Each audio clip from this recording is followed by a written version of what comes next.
اسلام کی تاریخ میں ایسے بہت سے بہادر جوان گزرے ہیں جن کی شجاعت کے قصے اگر آج سنائے جائیں تو آپ سب حیرت میں ڈوب جائیں گے کہ ایسے لوگوں کی قربانیوں کو کس طرح ہم فراموش کیے بیٹھے ہیں۔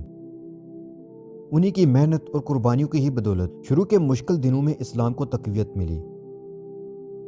یہ کہانی بھی ایک ایسے ہی بہادر جنگجو کی ہے جو کہ نبی پاک کے زمانہ میں ہی مسلمان ہوئے۔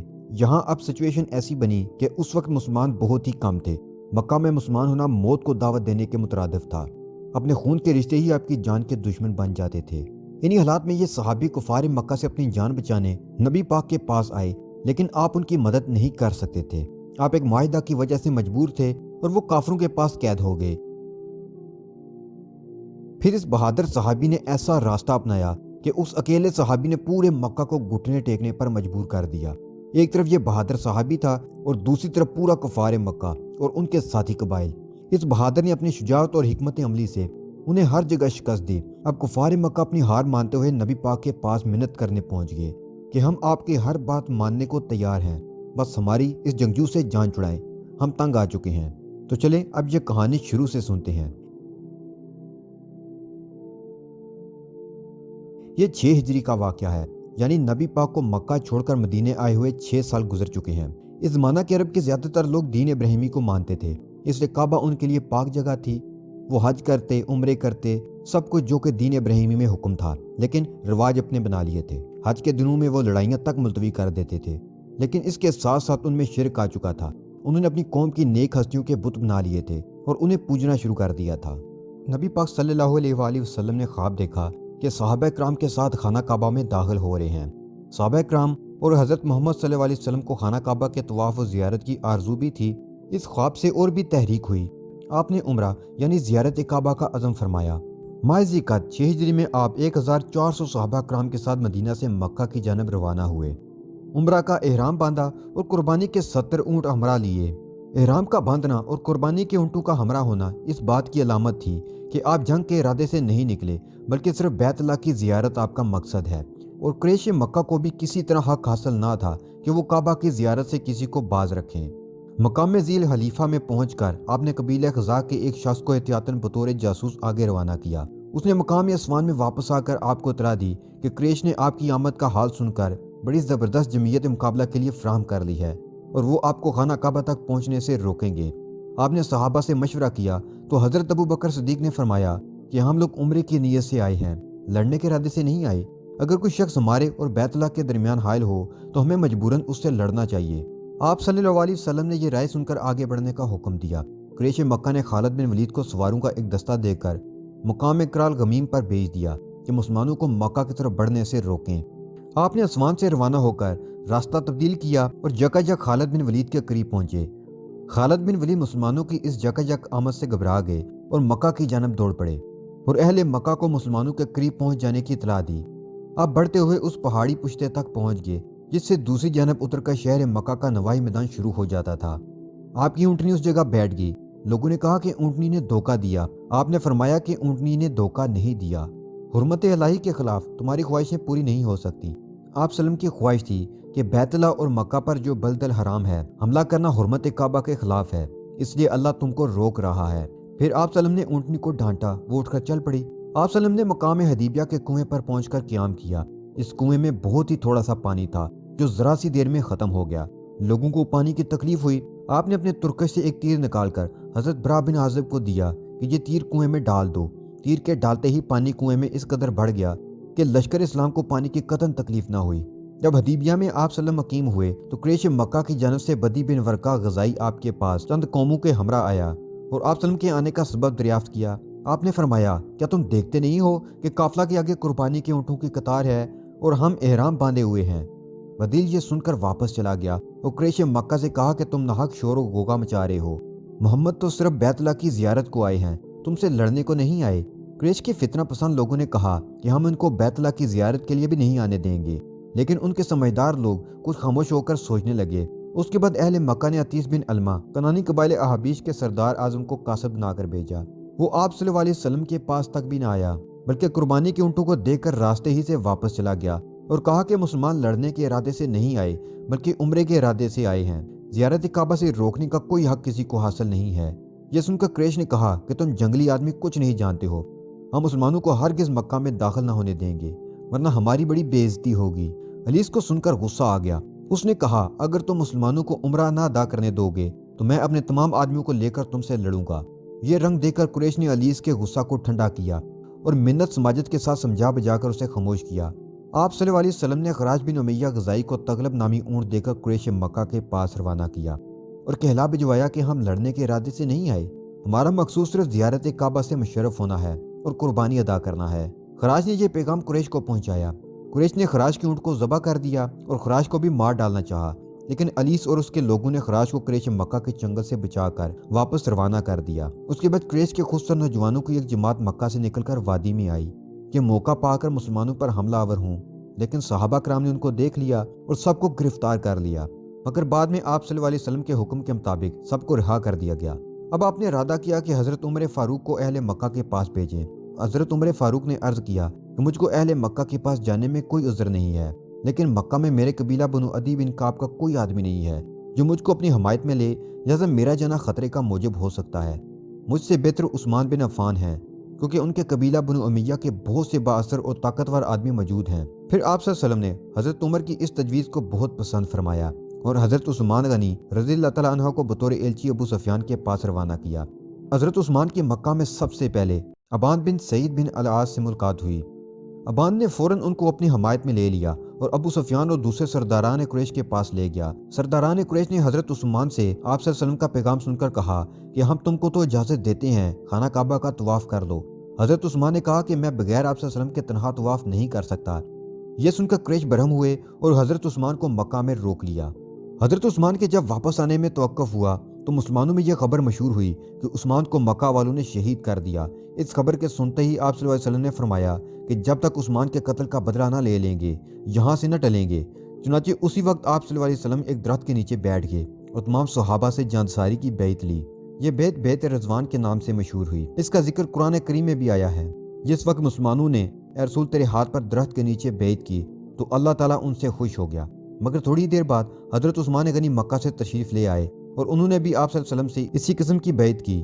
کفار مکہ کے مال اندیش اور سمجھدار لوگوں نے تو لڑائی کو ناپسند کیا تھا، لیکن کثرت ان میں ایسے لوگوں کی تھی جو فساد پر آمادہ تھے۔ اور مسلمانوں کی جنگ پر آمادگی اور تیاری کو دیکھ کر یہ فسادی لوگ بھی کچھ صلح و آشتی کی طرف مائل ہوئے۔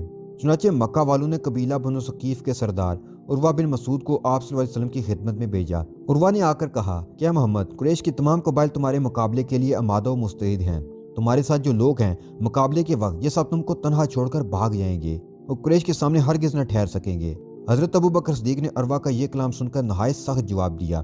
آپ نے عروہ سے کہا ہم لڑائی کے ارادے سے نہیں بلکہ عمرے کے ارادے سے آئے ہیں، لیکن اگر مکہ والے لڑائی پر آمادہ ہیں تو میں اپنے امر نبوت کے لیے اس وقت تک ان سے لڑوں گا جب تک میری ہڈیاں گوشت سے بھر نہ ہو جائیں یا اللہ تعالیٰ اپنا حکم صادر فرمائے۔ مکہ والے اگر چاہیں تو ایک مدت کے لیے مجھ سے التوائی جنگ کا معاہدہ کر سکتے ہیں، وہ مجھ کو تبلیغ و ہدایت کا کام کرنے دیں، اور چاہیں تو خود بھی اسلام قبول کر کے جنگ و جدل کو ہمیشہ کے لیے ختم کر دیں۔ عروہ جب آپ صلی اللہ علیہ وسلم سے باتیں کر رہا تھا تو وہ اپنا ہاتھ پھیلا پھیلا کر آپ کی داڑھی کے قریب لے جاتا تھا۔ حضرت مغیرہ بن شعبہ کو اس کی حرکت ناگوار گزری۔ انہوں نے اپنا قبضہ شمشیر اس کے ہاتھ پر مارا اور مؤدبانہ کلام کے لیے کہا۔ عروہ جب قریش مکہ کے پاس واپس گیا اس کے بعد وہ کچھ دیر کے لیے وہیں ٹھہرا تو صحابہ کرام کو نبی پاک صلی اللہ علیہ وسلم کی عزت کرتے دیکھا، ان کا اکرام کرتے دیکھا تو وہ حیران رہ گیا۔ اس کے بعد وہ واپس مکہ آ گیا اور ان سے کہنے لگا، اے قریش، میں نے ہراقلہ، روم اور ایران کے دربار دیکھے ہیں، میں نے کسی بادشاہ کو اپنے ہمراہیوں میں اس قدر محبوب و مکرم نہیں پایا جس قدر محمد اپنے اصحاب میں محبوب و باعزت ہیں۔ اصحاب محمد کی یہ حالت ہے کہ وہ محمد کے وضو کا پانی زمین پر نہیں گرنے دیتے، جب وہ کلام کرتے ہیں تو سب خاموشی سے سنتے ہیں اور تعظیم کی راہ سے ان کی طرف نگاہ بھر کر نہیں دیکھتے۔ یہ لوگ کسی طرح محمد کا ساتھ نہیں چھوڑیں گے۔ محمد صلی اللہ علیہ وسلم نے جو بات تمہارے سامنے پیش کی ہے تم اس کو قبول کر لو، اور مناسب یہی ہے کہ صلح کو غنیمت جانو۔ اس کے بعد قریش مکہ نے سہیل بن عمرو کو اپنا مختار کل بنا کر بھیجا اور اس کو سمجھا دیا کہ صلح صرف اس طرح ہو سکتی ہے کہ امثال محمد صلی اللہ علیہ وسلم ماں اپنے ہمراہیوں کے واپس چلے جائیں اور آئندہ سال آ کر عمرہ کریں۔ آپ صلی اللہ علیہ وسلم نے جب دور سے سہیل کو آتے ہوئے دیکھا تو فرمایا کہ معاملہ اب سہل ہو گیا۔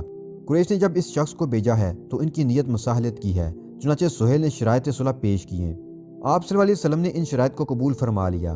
اسی وقت حضرت علی صلح نامہ لکھنے کے لیے طلب کیے گئے۔ حضرت علی نے دستاویز کی پیشانی پر بسم اللہ الرحمن الرحیم لکھا تو سہیل نے کہا کہ ہم رحمان کو نہیں جانتے، تم ہمارے دستور کے موافق بامک الحم لکھو۔ آپ صلی اللہ علیہ وسلم نے فرمایا اچھا ایسے ہی لکھ دو۔ جب حضرت علی نے آپ صلی اللہ علیہ وسلم کا نام محمد رسول اللہ لکھا تو سہیل نے اس پر بھی اعتراض کیا اور کہا کہ اگر ہم آپ کو رسول تسلیم کرتے تو پھر یہاں تک نوبت ہی کیوں پہنچتی، تم صرف محمد بن عبداللہ ہی لکھو۔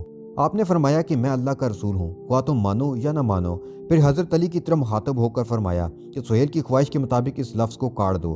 حضرت علی نے عرض کیا کہ مجھ سے یہ نہ ہو سکے گا، میں لفظ رسول اللہ کو قلم سے کاٹوں۔ آپ صلی اللہ علیہ وسلم نے فرمایا کہ لو میں اپنے ہاتھوں سے کاٹے دیتا ہوں۔ چنانچہ آپ صلی اللہ علیہ وسلم نے خود اپنے ہاتھ سے اس لفظ پر قلم پھیر دیا۔ اس صلح نامہ یا عہد نامہ کے شرائط یہ تھے: مسلمان اس سال عمرہ نہ کریں گے، آئندہ سال آ کر عمرہ کریں گے، مکہ میں داخل ہوتے وقت سوائے تلوار کے کوئی ہتھیار ان کے پاس نہ ہوگا، تلوار بھی نیام کے اندر ہوگی، اور 3 دن سے زیادہ مکہ میں قیام نہ کریں گے۔ صلح کی میعاد 10 سال ہوگی۔ اس عرصہ میں کوئی فریق دوسرے فریق کے جان و مال سے قطعاً معترض نہ ہوگا، باہم امن و امان کے ساتھ رہیں گے۔ عرب کی ہر ایک قوم اور ہر ایک قبیلہ کو اختیار ہوگا کہ وہ جس فریق کے ساتھ چاہے ہم عہد ہو جائے۔ ان ہم عہد قبائل پر بھی ان صلح نامہ کی شرائط اسی طرح نافذ ہوں گی۔ دونوں فریق قبائل کو اپنا ہم عہد اور حلیف بنانے میں آزاد ہوں گے۔ اگر قریش میں سے کوئی شخص بلا اجازت اپنے ولی کے مسلمانوں کے پاس چلا جائے گا تو قریش کی طرف واپس کیا جائے گا، لیکن اگر کوئی مسلمان قریش کے پاس آ جائے گا تو وہ واپس نہیں کیا جائے گا۔ اس معاہدہ کی چوتھی شرط صحابہ کرام کو سخت ناگوار اور گراں معلوم ہوتی تھی۔ اتفاق سے ابھی عہد نامہ لکھا ہی جا رہا تھا کہ خود سہیل کا بیٹا ابو جندل جو مسلمان ہو گیا تھا اور اس جرم میں پابند سلاسل کر دیا گیا تھا، کسی طرح قید سے نکل کر اور بھاگ کر آپ صلی اللہ علیہ وسلم کی خدمت میں پہنچا۔ حضرت ابو جندل رضی اللہ تعالیٰ عنہ کو کفار نے جرم اسلام کے سبب سخت جسمانی ایذائیں دی تھیں۔ ان کے جسم پر زخموں کے نشان اور تازہ زخم موجود تھے۔ انہوں نے وہ زخم دکھائے اور فریاد کی کہ مجھے ضرور اپنے ساتھ مدینے لے چلیے۔ سہیل نے کہا کہ عہد نامہ کی شرط کے موافق ابو جندل ہم کو واپس ملنا چاہیے۔ آپ صلی اللہ علیہ وسلم نے سہیل کو سمجھایا مگر وہ راضی نہ ہوا۔ بالآخر ابو جندل سہیل کے سپرد کر دیے گئے۔ سہیل وہیں سے ابو جندل کو مارتا ہوا مکہ کی طرف لے چلا۔ اس نظارہ کو دیکھ کر حضرت عمر بےتاب ہو گئے۔ فوراً آپ صلی اللہ علیہ وسلم کی خدمت میں پہنچ کر عرض کیا یا رسول اللہ کیا آپ نبی برحق نہیں ہیں؟ آپ نے فرمایا لا ریب نبی برحق ہوں۔ حضرت عمر نے کہا کیا ہم مسلمان نہیں ہیں؟ آپ صلی اللہ علیہ وسلم نے فرمایا بے شک تم مسلمان ہو۔ حضرت عمر نے پھر کہا کیا وہ لوگ مشرک نہیں ہیں؟ آپ نے فرمایا وہ ضرور مشرک ہیں۔ حضرت عمر نے کہا پھر ہم دین کے معاملہ میں ایسی ذلت کیوں گوارا کریں؟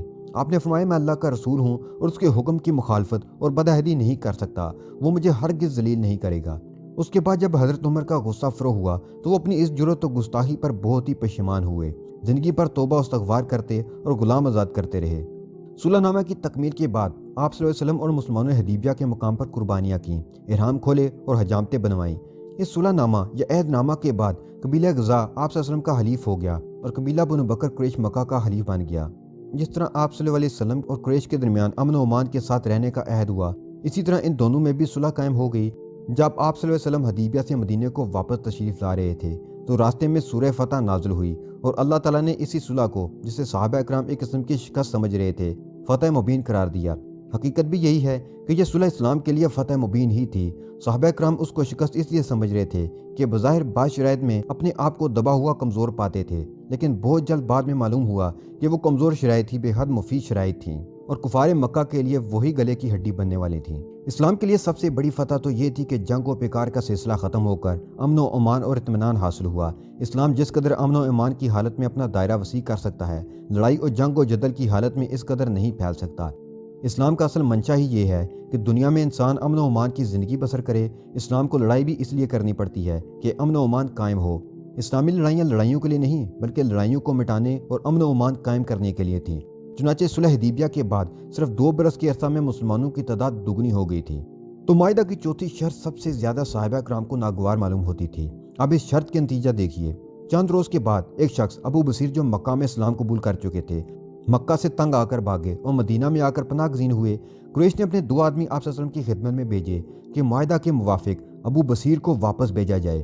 آپ صلی اللہ علیہ وسلم نے ابو بصیر کی خواہش پر معاہدہ کی پابندی کو ترجیح دی اور ان دونوں شخصوں کے ہمراہ ابو بصیر کو واپس کر دیا۔ ابو بصیر تو مکہ میں واپس جانا اپنے لیے موت سے بدتر سمجھتے تھے۔ ذی الحلیفہ پہنچ کر ابو بصیر کو ایک ترکیب سوجی۔ جو 2 آدمی اسے پکڑ کر لے جا رہے تھے ان میں سے ایک کے پاس تلوار تھی اور وہ اس کی بہت ہی تعریف کرتا تھا، اسے اپنی تلوار بہت پسند تھی۔